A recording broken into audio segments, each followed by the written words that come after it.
ಚಿಂತಾಮಣಿ ವ್ಯಕ್ತಿಗಳ ವ್ಯಕ್ತಿತ್ವವನ್ನು, ಕೌಶಲ ಮತ್ತು ಬುದ್ಧಿವಂತಿಕೆಯನ್ನು ಕೇವಲ ಅಂಕಗಳಿಂದ ಮಾತ್ರ ಅಳೆಯಲು ಸಾಧ್ಯವಿಲ್ಲ ಎಂದು ಹೈಕೋರ್ಟ್ ವಿಶ್ರಾಂತ ನ್ಯಾಯಾಧೀಶ ಎಚ್.ಎನ್. ನಾಗಮೋಹನ್ ದಾಸ್ ಅಭಿಪ್ರಾಯಪಟ್ಟರು. ತಾಲ್ಲೂಕು ಆಡಳಿತ, ತಾಲ್ಲೂಕು ಪಂಚಾಯಿತಿ ಹಾಗೂ ಹಿಂದುಳಿದ ವರ್ಗಗಳ ಕಲ್ಯಾಣ ಇಲಾಖೆಯ ಸಂಯುಕ್ತ ಆಶ್ರಯದಲ್ಲಿ ನಗರದ ತಾಲ್ಲೂಕು ಪಂಚಾಯಿತಿ ಸಭಾಂಗಣದಲ್ಲಿ ಹಿಂದುಳಿದ ವರ್ಗಗಳ ಕಲ್ಯಾಣ ಇಲಾಖೆಯ ಮೆಟ್ರಿಕ್ ನಂತರದ ವಿದ್ಯಾರ್ಥಿನಿಲಯಗಳ ವಿದ್ಯಾರ್ಥಿಗಳಿಗಾಗಿ ಆಯೋಜಿಸಿದ್ದ ವೃತ್ತಿ ಮಾರ್ಗದರ್ಶನ ಹಾಗೂ ಸ್ಪರ್ಧಾತ್ಮಕ ಪರೀಕ್ಷೆಗಳ ಒಂದು ದಿನದ ಕಾರ್ಯಾಗಾರದಲ್ಲಿ ಮಾತನಾಡಿದರು. ಆಧುನಿಕ ಸ್ಪರ್ಧಾತ್ಮಕ ಕಾಲಘಟ್ಟದಲ್ಲಿ ವಿಶ್ವದ ಪ್ರತಿಯೊಂದು ಕ್ಷೇತ್ರದಲ್ಲೂ ಹೆಜ್ಜೆಗೂ ಸ್ಪರ್ಧೆಯಿದೆ. ಸ್ಪರ್ಧಾತ್ಮಕ ವಿಶ್ವದಲ್ಲಿ ಕಷ್ಟಪಟ್ಟು ವ್ಯಾಸಂಗ ಮಾಡಿ ಅಂಕಗಳನ್ನು ಪಡೆಯುವುದು ಮುಖ್ಯ. ಜೀವನದ ಬಗ್ಗೆ ಕನಸುಗಳನ್ನು ಕಾಣುವುದು ಮುಖ್ಯ. ದೊರೆತ ಅವಕಾಶಗಳನ್ನು ಸದುಪಯೋಗ ಪಡಿಸಿಕೊಳ್ಳಬೇಕು. ಪ್ರಾಮಾಣಿಕವಾಗಿ ಕೆಲಸ ಮಾಡಿದರೆ ಹೆಚ್ಚಿನ ಸಾಧನೆಯನ್ನು ಮಾಡಬಹುದು ಎಂದು ವಿದ್ಯಾರ್ಥಿಗಳಿಗೆ ಸಲಹೆ ನೀಡಿದರು. ಜೀವನದಲ್ಲಿ ಶಿಕ್ಷಣ ಮುಖ್ಯ. ಸಮಾಜದಲ್ಲಿ ಎಲ್ಲ ಕ್ಷೇತ್ರಗಳ ಜನರನ್ನು ಎಲ್ಲ ಹಂತಗಳಲ್ಲೂ ಮುನ್ನಡೆಸುವುದು ದೇಶದ ಸಂವಿಧಾನ. ಸಂವಿಧಾನದ ಕುರಿತು ದೇಶದ ಪ್ರತಿಯೊಬ್ಬ ಪ್ರಜೆಗೂ ಅವಶ್ಯಕತೆ ಇದೆ. ಸಂವಿಧಾನದ ಕೊರತೆಯಿದೆ. ಸಂವಿಧಾನವನ್ನು ತಿಳಿದುಕೊಂಡು ಅದರಂತೆ ಬದುಕಿದರೆ ಜೀವನದಲ್ಲಿ ಸರಿಯಾದ ದಿಕ್ಕಿನಲ್ಲಿ ಸಾಗಬಹುದು ಎಂದು ತಿಳಿಸಿದರು.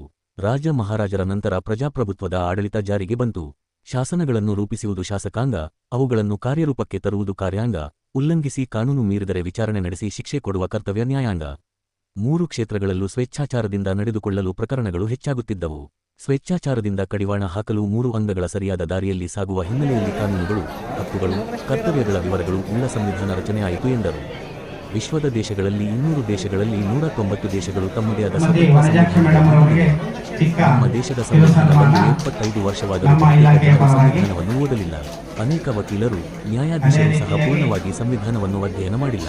ಸಂವಿಧಾನ ಒಂದು ಕಾದಂಬರಿ, ಕವಿತೆಯಲ್ಲ. ದೇಶದ ಪ್ರತಿಯೊಬ್ಬರೂ ಸಂವಿಧಾನವನ್ನು ಓದಬೇಕು, ಅದರಂತೆ ನಡೆದುಕೊಳ್ಳಬೇಕು ಎಂದರು. ಬೆಂಗಳೂರಿನ ಕಾನೂನು ವಿಶ್ವವಿದ್ಯಾಲಯದ ಎನ್ ಸತೀಶಗೌಡ ಮಾತನಾಡಿ, ವಿದ್ಯಾರ್ಥಿಗಳಲ್ಲಿ ವೃತ್ತಿ ಮಾರ್ಗದರ್ಶನ ಮತ್ತು ಸ್ಪರ್ಧಾತ್ಮಕ ಪರೀಕ್ಷೆಗಳ ಪೂರ್ವ ಸಿದ್ಧತೆ, ವ್ಯಕ್ತಿತ್ವ ವಿಕಸನ, ಆತ್ಮಸ್ಥೈರ್ಯವನ್ನು ಗಳಿಸಿಕೊಳ್ಳುವ ಹಿನ್ನೆಲೆಯಲ್ಲಿ ಈ ಕಾರ್ಯಕ್ರಮವನ್ನು ರೂಪಿಸಲಾಗಿದೆ ಎಂದರು. ಹಿಂದುಳಿದ ವರ್ಗಗಳ ಕಲ್ಯಾಣ ಇಲಾಖೆಯ ಜಿಲ್ಲಾಧಿಕಾರಿ ಕೆ.ವಿ. ನೀರತ್ನಮ್ಮ, ತಾಲ್ಲೂಕು ಕಲ್ಯಾಣಾಧಿಕಾರಿ ಆರ್. ಸತ್ಪಾಲ್, ಬಾಗೇಪಲ್ಲಿ ತಾಲ್ಲೂಕು ಅಧಿಕಾರಿ ಆರ್. ಶಿವಪ್ಪ, ಗುಡಿಬಂಡೆಯ ಶಂಕರಪ್ಪ, ಗೌರಿಬಿದನೂರಿನ ವನಜಾಕ್ಷಿ ಭಾಗವಹಿಸಿದ್ದರು.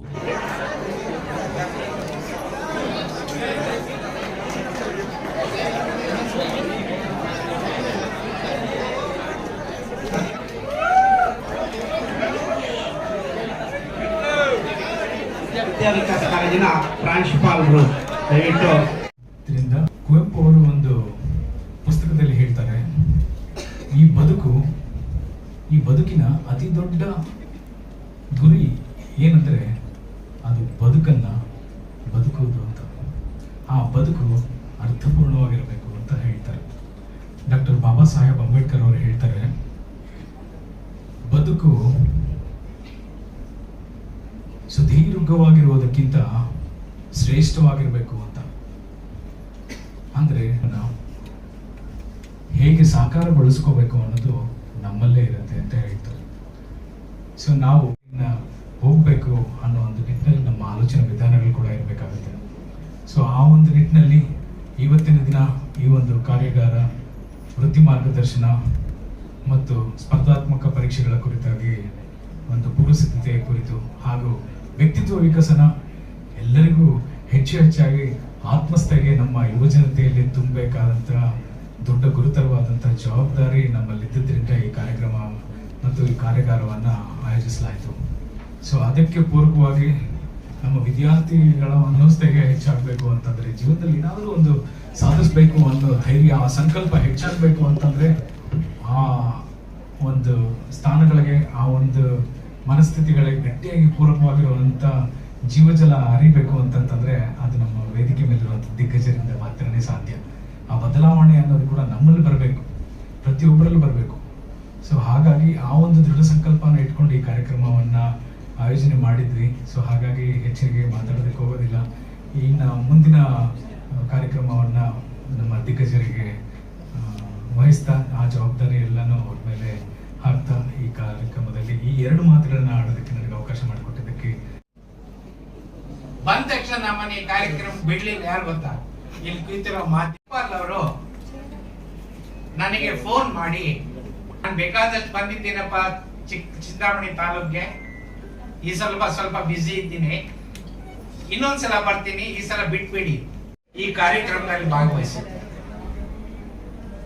ಬಹಳ ಖುಷಿಯಿಂದ ನಾನು ಭಾಗವಹಿಸಿ. ಯಾಕೆಂದ್ರೆ ನಾನು ನಿಮ್ಮಂತ ಬ್ಯಾಕ್ ಗ್ರೌಂಡ್ ನಿಂದ ಬಂದವರು. ಇದೇ ಪಕ್ಕದ ತಾಲೂಕಿನಲ್ಲಿ ಮುಳಬಾಗಿಲು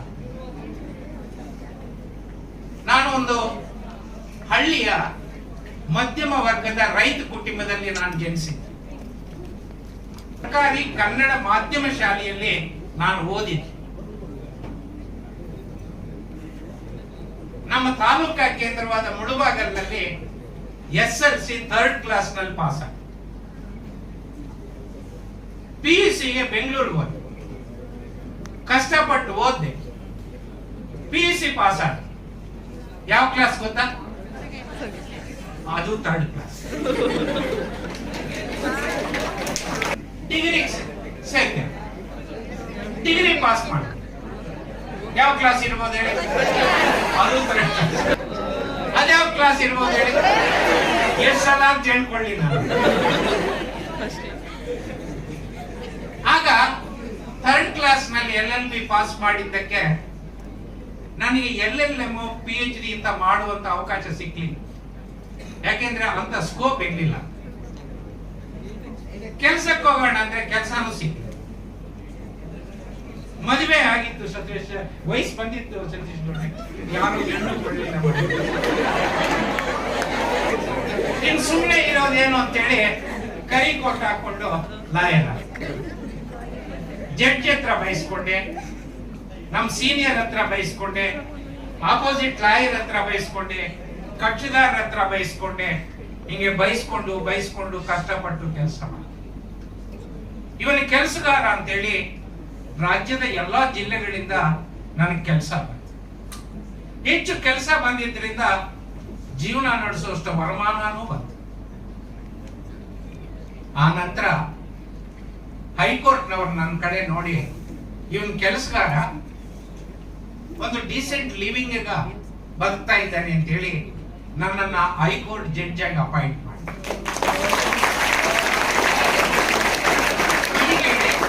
ನಾನು ಫಸ್ಟ್ ಕ್ಲಾಸ್ 3rd ಕ್ಲಾಸ್ ಅಂದ್ರೆ ನನ್ನ marks card alone is not the yardstick to measure your talent.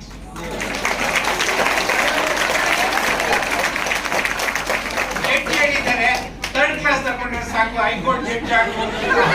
Impression ಅಲ್ಲಿ today you are living in a competitive world.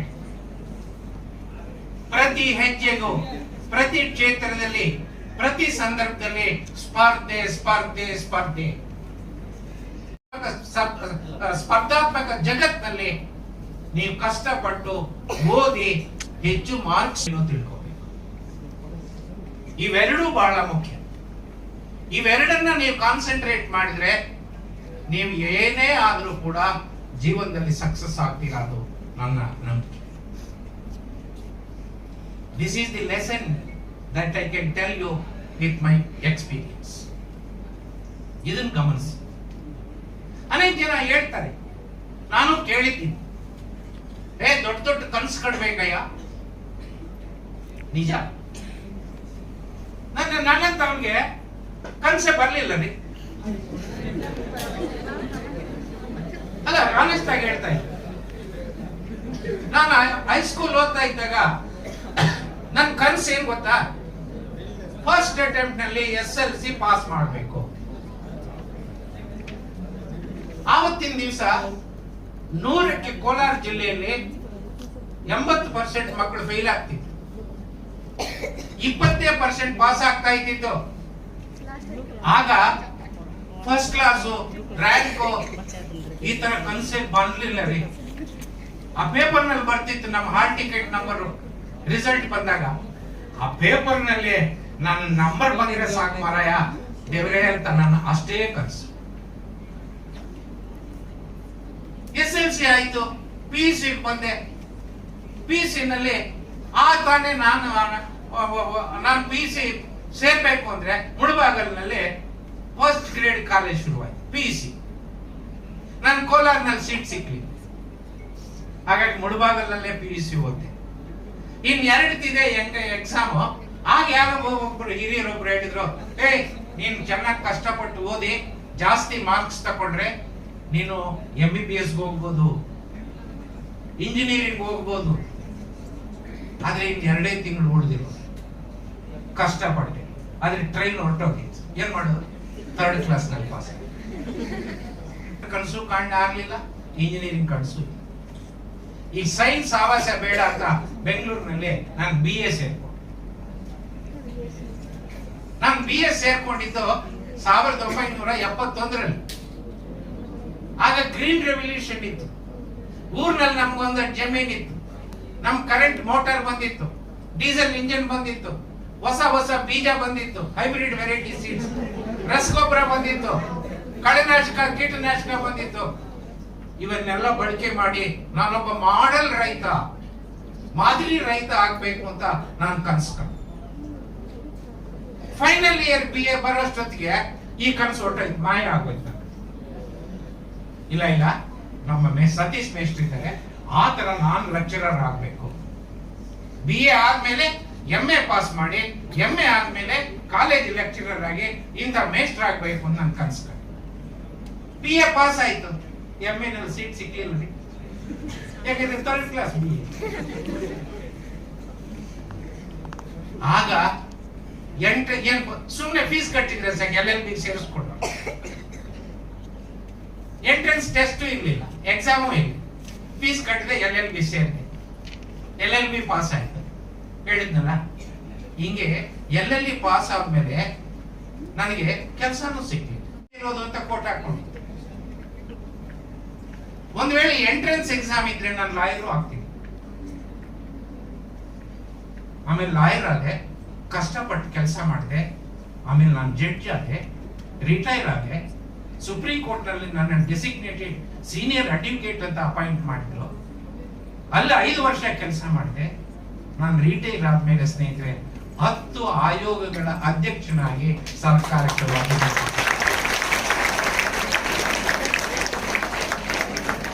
ಇವ್ಯಾವು ನನ್ನ ಕನಸಲ್ಲ. ನನ್ನ ಕನಸು ಕಾಣೋಕ್ಕಾಗ ನಿಮ್ಮಂತ ನನ್ನಂತ ಬ್ಯಾಕ್ವರ್ಡ್ ಕಮ್ಯುನಿಟೀಸು ಗ್ರಾಮಾಂತರ ಪ್ರದೇಶದಿಂದ 3rd ಕ್ಲಾಸ್ ನಲ್ಲಿ ಪಾಸ್ ಮಾಡಿಕೊಂಡು ಪೇರೆಂಟಲ್ ಹೆಲ್ಪ್ ಇಲ್ಲದೆ, ಯಾವುದೇ ಸಪೋರ್ಟ್ ಇಲ್ಲದೆ ಇರೋ ಮಕ್ಕಳು ನಾನು ಡಾಕ್ಟರ್ ಆಗ್ಬೇಕು, ಪ್ರೆಸಿಡೆಂಟ್ ಆಫ್ ಇಂಡಿಯಾ ಆಗ್ಬೇಕು ಅಂತ ಕನಸು ಬರುತ್ತೇನ್ರಿ ನಮಗೆ? ಇಲ್ಲ, ಬರ್ಲಿಲ್ಲ ಅಂತ ಡಿಸಪಾಯಿಂಟ್ ಆಗೋಗ್ಬೇಡ. ಬಂದಂತ ಅವಕಾಶನ ನಾವು ಸದುಪಯೋಗ ಮಾಡೋಣ, ಕಷ್ಟಪಟ್ಟು ಕೆಲಸ ಮಾಡೋಣ, ನಿಯತ್ತಾಗಿ ಬದುಕೋಣ, ಇನ್ನೊಬ್ಬ ತೊಂದರೆ ಮಾಡೋದನ್ನ ನಿಲ್ಸೋಣ. ಆ ಜರ್ನಿನಲ್ಲಿ ನೀವು ಬಹಳ ದೊಡ್ಡ ಮಟ್ಟಕ್ಕೆ ಏರ್ಬೋದು. ಅದಕ್ಕೆ example Nag Mohan Das. If Nag Mohan Das from a Kolar, undivided Kolar dish can able to achieve this, my friends, why not you? Why not she? ಇದು ನೀವು ಅರ್ಥ ಮಾಡ್ಕೊಳ್ಳಿ. ಸಿಕ್ಕದಂತ ಅವಕಾಶನ ಈಗ ನೀವು PU ಓದ್ತಾ ಇದ್ದೀರಾ ಅಥವಾ ಫಸ್ಟ್ ಇಯರ್ ಡಿಗ್ರಿ ಸೇರ್ತೀರಾ, ಕಷ್ಟಪಟ್ಟು ಓದ್ರಿ, ನಿಯತ್ತಾಗಿ ಬದುಕ್ರಿ, ಸರಳವಾಗಿ ಬದುಕ್ರಿ, ಇನ್ನೊಂದು ತೊಂದರೆ ಕೊಡದಂಗೆ ಬದುಕ್ರಿ. ಇಟ್ ವಿಲ್ ಟೇಕ್ ಯು, ನಿಮ್ಮನ್ನ ದೊಡ್ಡ ಹೈಟ್ಸ್ಗೆ ನಿಮ್ಮನ್ನು ಬೆಳೆಸುತ್ತೆ. ಈ ಸೂತ್ರನ ನೀವು ಅಳವಡಿಸ್ಕೋಬೇಕು ಅನ್ನೋದೇ ಈ ಸಂದರ್ಭದಲ್ಲಿ ನಾನು ನಿಮ್ಗೆ ಕೊಡ್ತಕ್ಕಂಥ ಸಂದೇಶ. ಸ್ನೇಹಿತರೆ, ಬಹಳ ದೊಡ್ಡ ಪ್ರಮಾಣದಲ್ಲಿ ಶಿಕ್ಷಣ ಪಡೆದಿದ್ದು ಪ್ರತಿಯೊಬ್ಬರಿಗೂ ತಮ್ಮ ಜೀವನದಲ್ಲಿ ಎಲ್ಲಾ ಹಂತಗಳಲ್ಲೂ ನಮ್ಮನ್ನ ಮುನ್ನಡೆಸ್ತಾ ಇರ್ತಕ್ಕಂಥದ್ದು ಸ್ನೇಹಿತರೆ ನಮ್ಮ ಸಂವಿಧಾನ ಅನ್ನೋದು ಮರಿಬೇಡಿ. ಅದು ಎಲ್ಲ ಕ್ಷೇತ್ರಗಳಲ್ಲೂ ನಮ್ಗೆ ಬೇಕು. ಒಬ್ಬ ಲಾಯರ್ ಆಗಿ ನಮಗ್ ಬೇಕು, ಜಡ್ಜ್ ಆಗಿ ನಮ್ಗೆ ಬೇಕು, ಒಬ್ಬ ಅಧಿಕಾರಿಯಾಗಿ ನಮ್ಗೆ ಬೇಕು, ಇಂಜಿನಿಯರ್ ಆಗಿ ನಮ್ಗೆ ಬೇಕು, ಪಾಲಿಟಿಷಿಯನ್ ಆಗಿ, ಡಾಕ್ಟರ್ ಆಗಿ, ಒಬ್ಬ ಜರ್ನಲಿಸ್ಟ್ ಆಗಿ, ಒಬ್ಬ ರೈತನಾಗಿ, ಒಬ್ಬ ಕಾರ್ಮಿಕನಾಗಿ, ಎಲ್ಲ ಕ್ಷೇತ್ರಗಳಲ್ಲೂ ಎಲ್ಲ ಜನರಿಗೆ, ಇಡೀ ದೇಶದ ಜನರಿಗೆ ಸಂವಿಧಾನ ಬೇಕು. ಆ ಸಂವಿಧಾನದ ತಿಳುವಳಿಕೆ ನಮ್ಮಲ್ಲಿ ಕೊರತೆ ಇದೆ. ಆ ಸಂವಿಧಾನವನ್ನು ಯಾರು ಸರಿಯಾಗಿ ತಿಳ್ಕೊಂಡು ಅದರಂತೆ ಬದುಕ್ತಾರೋ ಅವರಿಗೆ ಜೀವನದಲ್ಲಿ ಸರಿಯಾದ ದಿಕ್ಕಲ್ಲಿ ಪ್ರಯಾಣ ಮಾಡೋದಕ್ಕೆ ಸಾಧ್ಯ.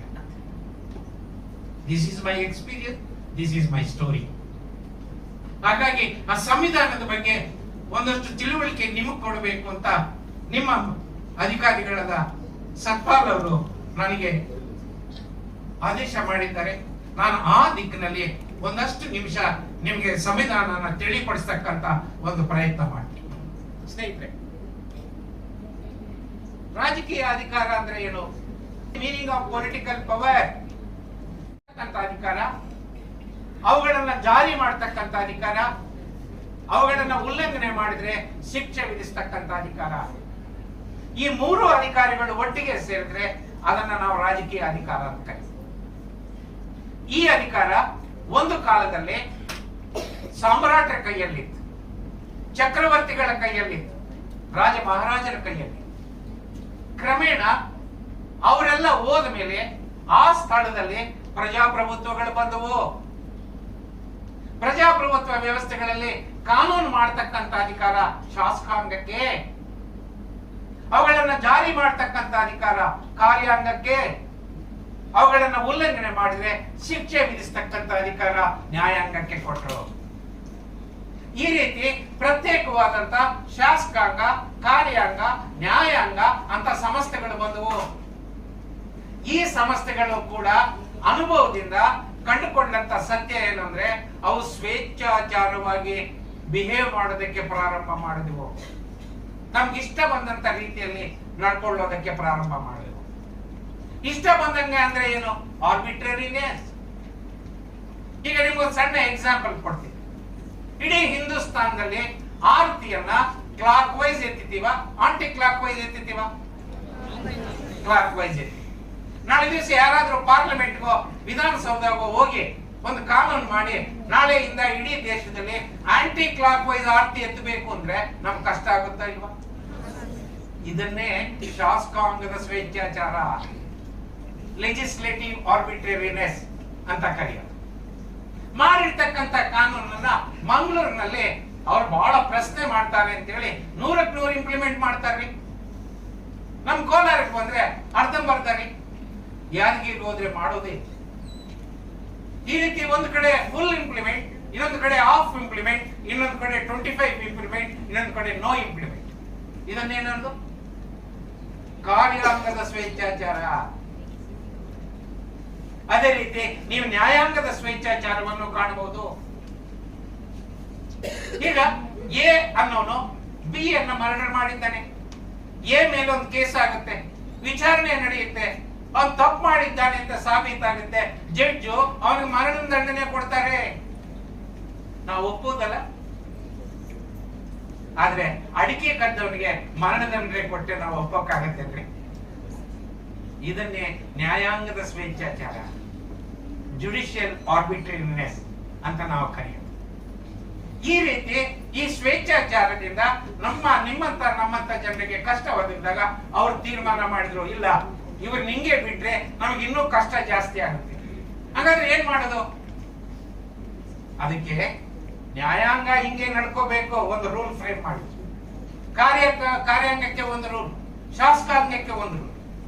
ಆ ರೂಲ್ ಜೊತೆಗೆ ನಿಮ್ಮ ರೈಟ್ಸ್ ಏನು, ನಿಮ್ಮ ಡ್ಯೂಟೀಸ್ ಏನು, ಕೇಂದ್ರ ಸರ್ಕಾರ ಹೆಂಗ್ ನಡ್ಕೋಬೇಕು, ರಾಜ್ಯ ಸರ್ಕಾರ ಹೆಂಗ್ ನಡ್ಕೋಬೇಕು, ಈ ದೇಶನ ಯಾವ ಮೌಲ್ಯ ಮೇಲೆಗಳ ಕಟ್ಟಬೇಕು, ಡೆಮಾಕ್ರಸಿನ, ಡಿಕ್ಟೇಟರ್ಶಿಪ್, ಮತಾಂಧತೆನ, ಸಾಮಾಜಿಕ ನ್ಯಾಯನ, ಮೆರಿಟೋರಿಯಸ್, ಈ ರೀತಿ ರೂಲ್ಸ್, ರೈಟ್ಸ್, ಡ್ಯೂಟೀಸ್, ರಿಲೇಶನ್ಶಿಪ್ಸ್, ಈ ಮೌಲ್ಯಗಳು ಒಟ್ಟಿಗೆ ಸೇರಿಸಿದ್ರೆ ಅಂತಹ ಒಂದು ಕೃತಿಯನ್ನ ನಾವು ಸಂವಿಧಾನ ಅಂತ ಕರೀತೀವಿ.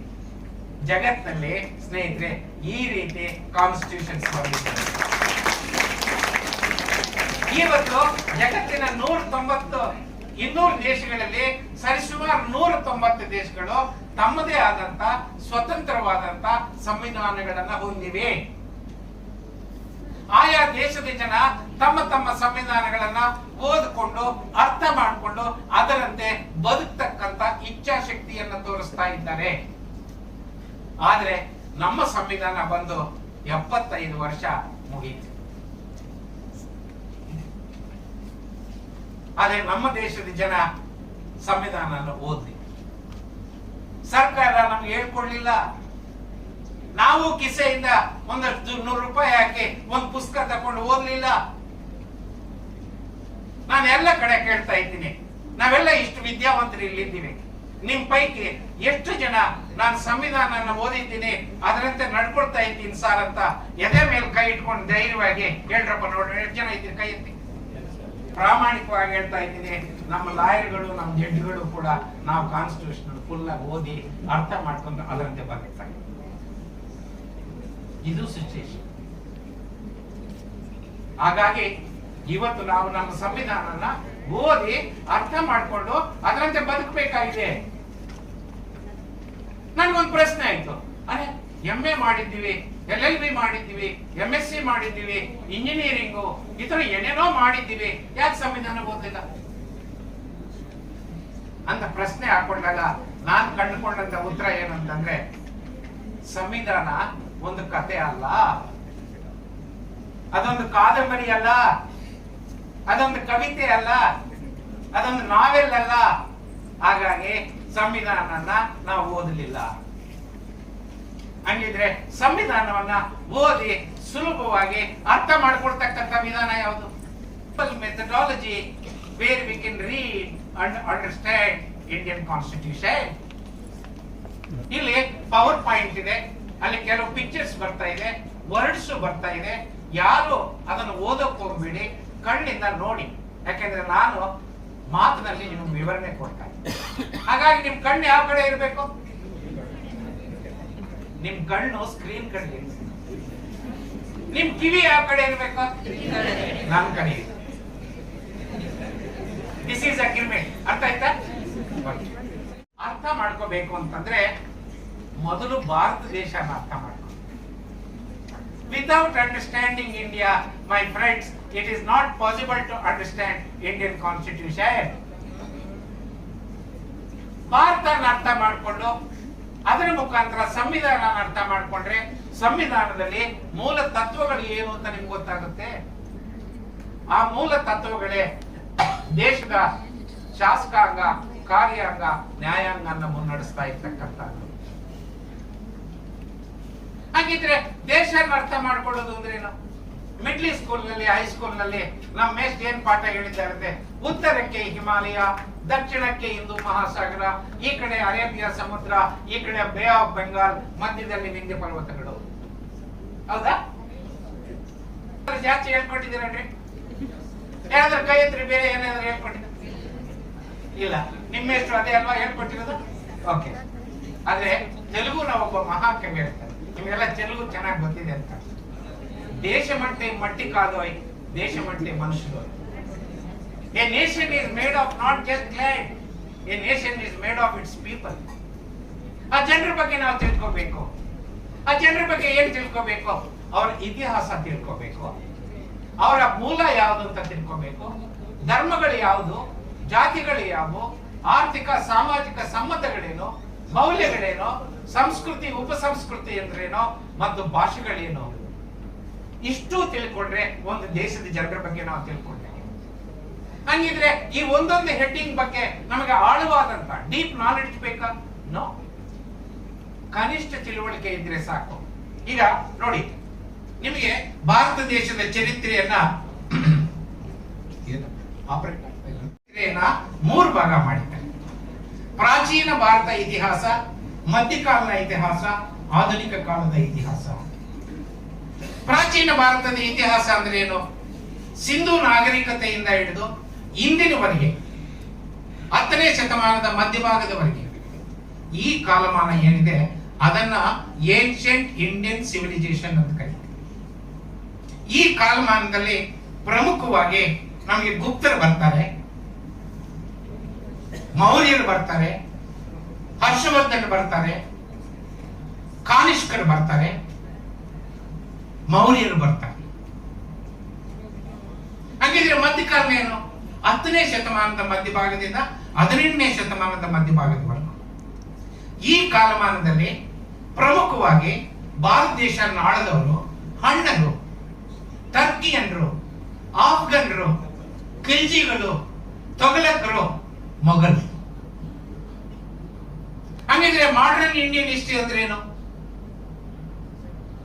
18ನೇ ಶತಮಾನದ ಮಧ್ಯಭಾಗದಿಂದ ಇವತ್ತಿನವರೆಗೂ ಇರ್ತಕ್ಕಂಥ ಈ ಕಾಲಮಾನನ ನಾವು ಮಾಡರ್ನ್ ಇಂಡಿಯನ್ ಹಿಸ್ಟ್ರಿ ಅಂತ ಕರಿತೀವಿ. ಈ ಕಾಲಮಾನದಲ್ಲಿ ಪ್ರಧಾನವಾಗಿ ಭಾರತ ದೇಶವನ್ನು ಆಳದವರು ಪೋರ್ಚುಗೀಸರು, ಡಚ್ಚರು, ಬ್ರಿಟಿಷರು. 1948 ನಮ್ಗೆ ಏನ್ ಬಂತು? ಸ್ವಾತಂತ್ರ್ಯ ಬಂತು. 1950ರಲ್ಲಿ ಏನಾಯ್ತು? ಜಗತ್ತಿನ ಅತಿ ದೊಡ್ಡ ಲಿಖಿತ ಸಂವಿಧಾನವನ್ನು ಒಪ್ಪಿ ಭಾರತ ಏನಾಯ್ತು? ಗಣರಾಜ್ಯವಾಯಿತು. 2026 ಫೆಬ್ರವರಿ ತಿಂಗಳು 23ನೇ ತಾರೀಕು ನಾವೆಲ್ಲಿದ್ದೀವಿ?